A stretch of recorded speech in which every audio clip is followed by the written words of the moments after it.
Happy Halloween, everybody. Welcome back to the channel.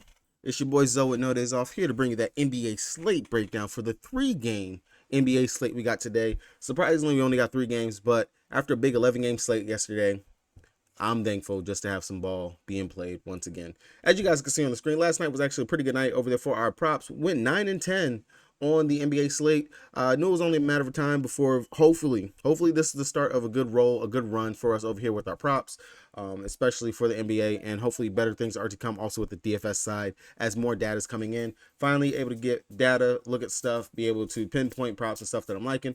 I put out an early list, probably like about 6-7 o'clock in the morning. So if you guys got those plays, I know a lot of those things have already been bumped across the industry as more people got up, more people were seeing the lines and stuff like that, Vegas adjusting and everything. So if you guys are trying to see these type of plays, or if you're trying to see player pools or anything else that I have over here listed for us for the No Days Off group, as you can see, you're not only going to get my stuff, but also my boy BK. He's dropping his information, his stuff as well. You guys are getting all that stuff over here.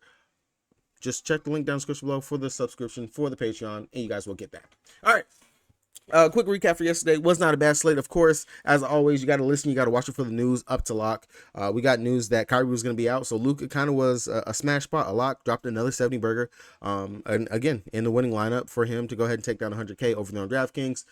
So if you didn't have Luka, you still could have made a pretty decent line, which it was not a bad move overall. And then, of course, the Nets value that went ahead, that paid off as expected.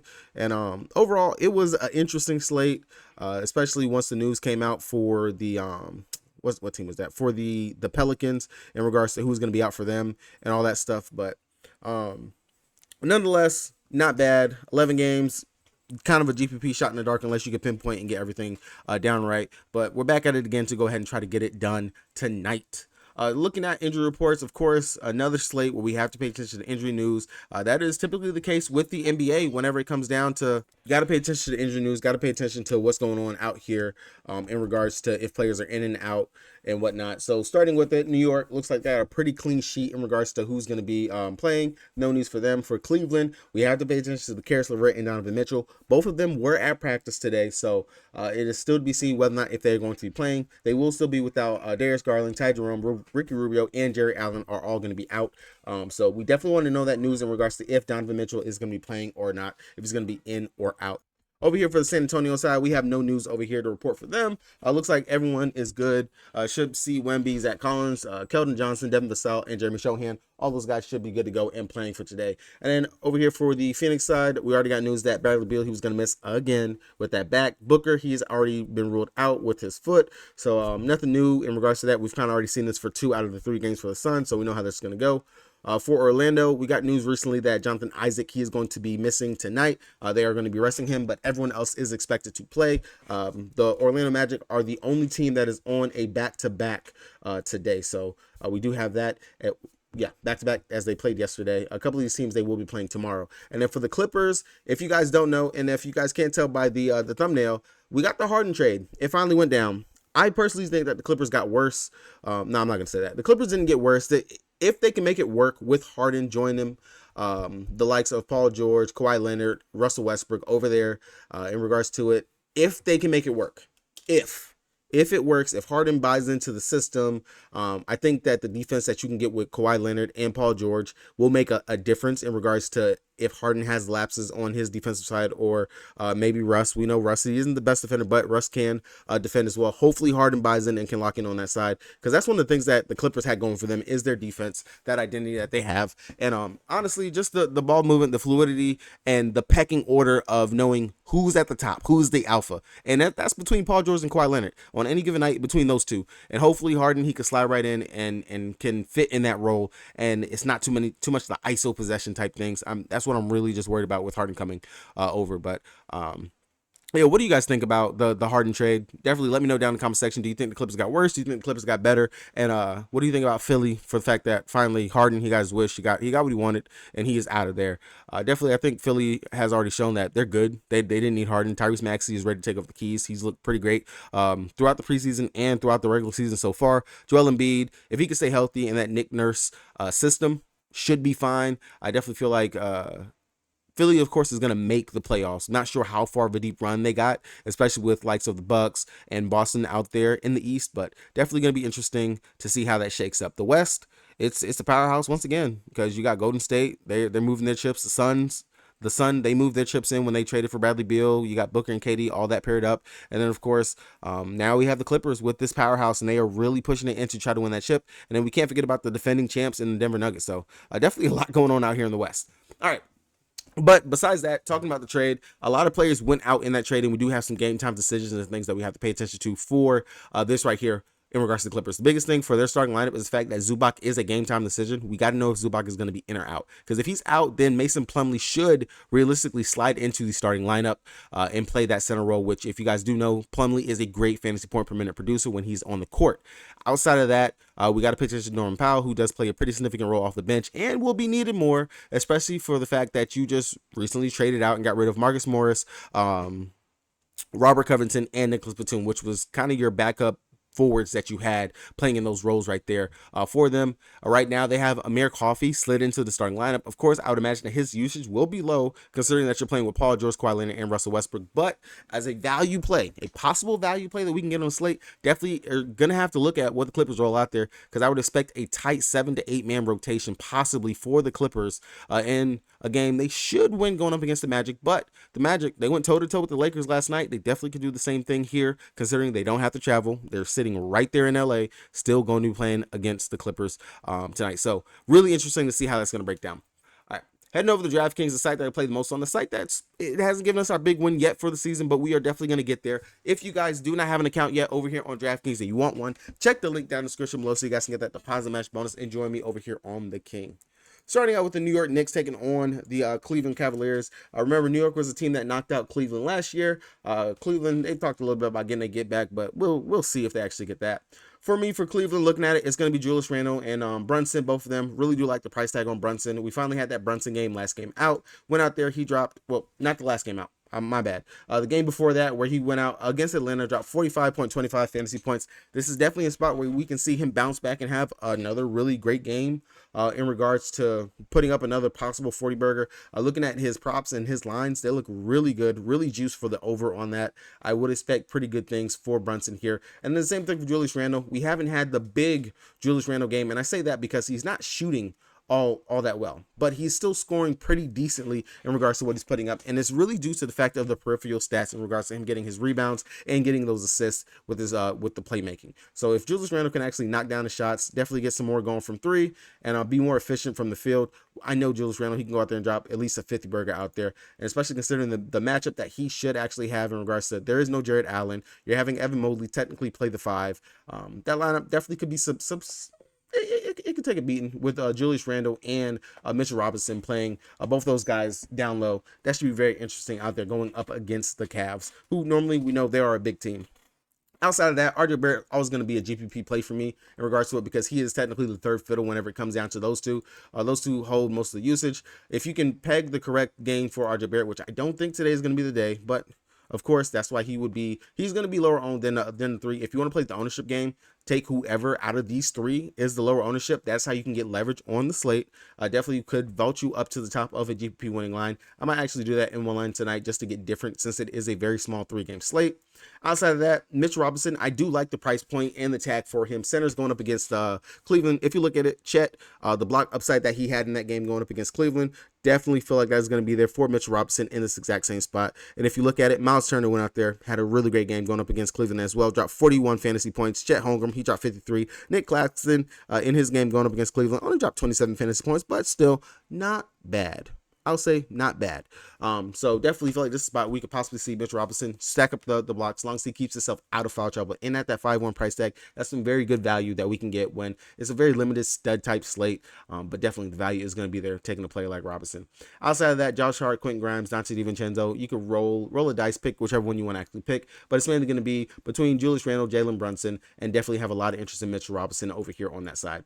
Over here for Cleveland, again, we do have to get the news for Donovan Mitchell and Karis LeVert, but I would expect both of them to actually play on today's slate if they're back, and there's no minute limit or anything like that for Donovan Mitchell, considering that he was playing a lot of minutes before he went down, 36 and 42 minutes in the last 2 games that he did play. I don't feel like you have to necessarily pay up for him at 9-7, but considering that he's going to be pretty much chucking up all the shots out there for them, you can definitely roll the dice and play that. Outside of that, I might look to a play like maybe Evan Mobley, Karis LeVert, or Mark Strus. We know that if any of these guys can actually get it hot, get it going, they definitely can put up a great fantasy point number, even with Donovan Mitchell playing. Max Strus would probably be my favorite one out of those three right there that I would actually play in regards to it, especially just a price point and matchup. He should draw the RJ Barrett defensive assignment, and also just the defense of RJ Barrett itself, which we know RJ can give up quite a bit of points. And I have been attacking small forwards going up against New York for quite some time. So whoever lines up at small forward, whether it's Strus or Karis LeVert, I feel like they're going to be in a very good spot in this position going up against them. Outside of that, if you want to take a stab at Isaac Okoro, and that's if Isaac Okoro actually lines up at the small forward, I'll even take a stab at him. He has actually overperformed personally to me in these matchups, scoring at least double digits in all three games that he's played, 37, 27, and 23 fantasy points in these games. Played much better with Donovan Mitchell out there playing. So that's something definitely to consider. If Donnie plays, maybe this could be a better spot for Isaac Okoro out there on the court. 4,500, another value piece that you can get, but not necessarily, we don't have to stack this game or go too crazy with it, but definitely some pieces we can get as we do have some uncertainty in some of these other games. Going over to the Spurs taking on the Phoenix Sun. Of course, as we know, this game right here should be a blowout, but it possibly could be close considering that we only have one star on the other side in Kevin Durant and just a couple of filler and role players. And we do have a young San Antonio Spurs team that can get up and down and run. Now, with the fact that they run, they have a top 5 pace in the league. They also do have the top 5 worst defense in the league as well. So definitely some points will be scored in this, especially on the Phoenix side. Looking at it, Wemby, I will definitely take a stab at him. He's under 8K. We know he has that 50-point upside if he can play over 30 minutes. I don't mind the matchup here. Yes, he should see Kevin Durant and maybe some Nurkic. We know Nurk can go ahead and get himself into foul trouble, maybe some Drew Eubank. But if he's able to put it all together, we've seen it. 31 minutes he played in that game going up against Houston, dropped 49 fantasy points. Definitely can actually go out here and do it again. Didn't shoot too well going up against the Clippers, which is a tougher assignment. You have Paul George and Kawhi Leonard out there swarming you on defense, and they got blown out. So, of course, his minutes were a little bit tucked right there. If they can actually keep this game close, we possibly could see maybe a good 30 minutes for Victor Wembanyama here in this position. Don't hate him on the slate. Outside of that, Keldon Johnson, Jonathan Isaac, Zach Collins, all other plays I will have some interest in. I'll play probably the ownership game right there. Of course, Shohan, he's out there. He is playing the point guard position still. Definitely don't mind him at the 5-5 position. Going to be much bigger guard going up against likes of Goodwin, Eric Gordon, and them out there. So should be able to take advantage of that. And then Trey Jones, 5K. Kind of feel like that's just a little bit too low. He has performed very well in his time out here. Yes, that one game he played 20 minutes, only gave us 14 fantasy points, but is close to putting up over a fantasy point per minute in his time out there. 25 minutes against Dallas, dropped 31 fantasy points. 33 minutes against Houston, dropped 29 fantasy points. Another spot where we could probably see about a 25 to 30 fantasy point type game if he's actually out there and able to get some decent run. I don't mind taking a stab at him. We do know he is technically a true point guard, unlike the Shohan experiment that Pop is trying to run for the Spurs. If you want to take a stab at anyone else, CD, we do know that he typically is the starter out there for them, and he's performed very well in his time out there. Definitely another decent value play, 3,700, has scored in double digits in every single game, but if he's not knocking down the shot, he's really not getting anything else, but definitely another cheap option that you can go to.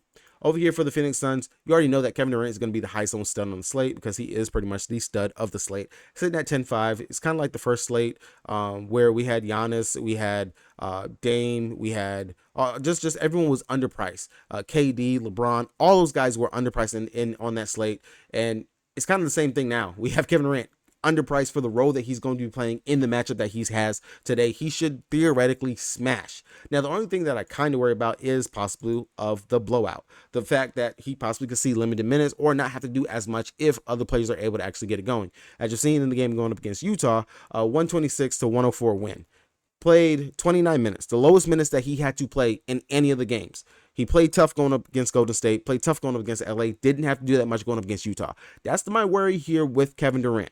I am going to have to voice that. That is my only true worry. Maybe we don't see the big pop-off game, but with the safety and floor of a possible 40 plus, I will have to look at Kevin Durant and consider him. I will say there is merit to possibly fading Kevin Durant if you want to get different on the slate and go more balanced, maybe get the studs from the Clippers, or go ahead and actually focus more on the guys in this New York and Cleveland game. That is how you can get different right there. Outside of that, besides KD, Nurk is in a good spot. Eric Gordon priced up just a little bit too much. I would rather just take Grayson Allen, especially considering that he is still starting. And then Gilbert at 4.9 is, of course, another great play. If you're looking for some more value, Josh Okogie, he grades out as a very good value play on today's slate. But definitely a bounce back spot for him. The steal upside, I could definitely see that being here for him. I know that's something that Josh Okogie, he's a very good defensive player. Hasn't shown it really throughout the first couple of games, but this is definitely a spot that he can bounce back going up against the San Antonio Spurs, playing that small forward shooting guardish role that they actually have him out there playing. And just looking at it, past couple of what position are you? Past couple of small forwards going up against the Spurs. Kawhi, he dropped 34 fantasy points in his limited minutes that he played out here going up against him. So definitely a spot I can see Josh Okogie. Not saying that he's going to be Kawhi Leonard by any means, but definitely think that he can go out here and have a pretty decent game going up against him. Orlando, like I said, they're on the back end of a back-to-back going up against the Clippers. It will be interesting to see. We already got news that Isaac is going to be out.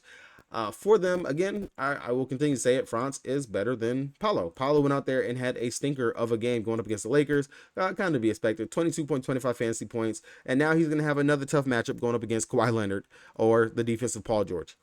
Back-to-back just tough matchups for Apollo. I will personally kind of be on the train of fading. Definitely see the upside in GPPs, but I will much prefer going to France, as he should possibly be able to get it going, and definitely should be a reason why they can actually keep themselves in this game. If we get word that Zubac is going to be out, Wendell Carter Jr. played the most minutes that he's played so far this season. Went out there, played 35 minutes, dropped 24 fantasy points. Now, if you can tell me he's going to at least play another 30 minutes on tonight, I will have some interest. Definitely, we know he does have double-double upside, low usage player, but at 5,700 price tag, definitely worth a look at that center position and someone that we can take. Outside of that, Markelle Fultz, Cole Anthony, Jalen Suggs, all these guys, rotation pieces. In regards to the guard role, Fultz, he had his best game of the season so far last night going up against the Lakers. Let's see if he can actually do that back-to-back games, get into the Russell Westbrook defense. Don't mind taking on Fultz, but Cole Anthony, Suggs, between whichever one of these two, it's a toss-up for me, but Suggs is technically starter out there, 4,800, worth a look. Back-to-back 30-plus fantasy point games for him, so definitely someone that you should keep on your radar. And if we're expecting limited minutes for Wendell Carter Jr., possibly could see a boost in time for Wagner, 22 minutes going up against Portland, dropped 33.75 fantasy points, so we know he can go out there and score. Definitely, if say something comes out that Wendell will only play like maybe 20 minutes, I will have to have interest in Wagner as well as a possible play. Going over to the Clipper side, all three studs are in play in Paul George, Kawhi Leonard, and Russell Westbrook. Like I said, it's going to be a limited roster out here for them. None of these players are going to be playing. Everyone that shows a Q tag, they're pretty much going to be out, except for we still have to figure out if Powell or Zubac are going to be in or out. If Zubac is out, of course, like I said, Plumlee 4,900. That's almost like kind of chalky value play right there, considering he is going to get the start. And like I said, great fantasy point per minute producer, worth a look, worth a play. And then if Powell is going to be in, he is going to play that backup role, another scorer out there with Bones Highland, but he also brings something on the defensive side. Sitting at 4,400, definitely would take a stab at him as well. And then of course you can go with Bones Highland, who should have all the usage in the world off of the bench, especially with no Terrence Mann, Robert Covington, Batum, Martin, or Marcus Morris. Like, it is legit just going to be an abysmal bench for the Clippers. Definitely will see some high minutes. I think it's going to be some high minutes for the starters, considering that it's going to be tight rotation out here for them. Now, we should possibly see maybe Coffee slide into the starting role, or if Powell actually is good to go, maybe they actually start Powell. I will have some interest in whoever's going to be that fifth starter out there for the Clippers. Now, Brown, he should get some decent run out there behind Kawhi Leonard. He technically is the only backup power forward that they have now, since they did ship out all of their depth that they had behind Kawhi Leonard. So I definitely will have to have him on the radar. Looked pretty good in the preseason, so definitely worth a stab here on the slate as well. But definitely, we already know that the Clippers, they're going to be some pretty chalky value on today's slate. Now, outside of that, building wise, in regards to building on today's slate, locking in on some of the cheap value plays, I really do like over here on the Sun side, the bounce back game that we can possibly get for Josh Okogie at that 4,200 price tag. I really do like that for him. And then over here in the New York game, I do like the matchup and the possibility of just the block upside. And if he could keep himself out of foul trouble, Mitchell Robinson, this should be a really great game for him. So these are my two favorite value plays on the slate. Outside of that, just figuring out which stud you actually want to pay up for. That's going to be your next key and step. Really going to have to get that Cleveland news in regards to what's going on with them, because that's going to affect how we play this out in regards to what players we get from Cleveland and building out our lines. If you guys haven't done so already, over here on Prize Picks, we do know today is Taco Tuesday. Paul George, he is currently the value taco on the slate. If you guys missed the other ones, they had a couple of other players. Rebounds were the discounts. I know they have one going on for hockey. Oh, that one's already done. So definitely worth a stab over here playing over on Prize Picks. If you guys don't have an account, check the link down in the description below so you guys can get a deposit match bonus. Join me over here on Prize Picks as well. Matches up to $100, so definitely worth a look over here on Prize Picks. But Paul George, take the over 20.5 fantasy points projected for 23 points on tonight. Definitely a value that we're getting, 4-point value for him. I will be smashing the over and we'll possibly pairing it up with another one of my favorite plays, which I've already listed over here on the list for today. So definitely, if you guys have not done so, check the links down in the description below so you guys get those positive match bonus and join me over here on the Patreon. With that being said, it's your boy Zoe. I'm out.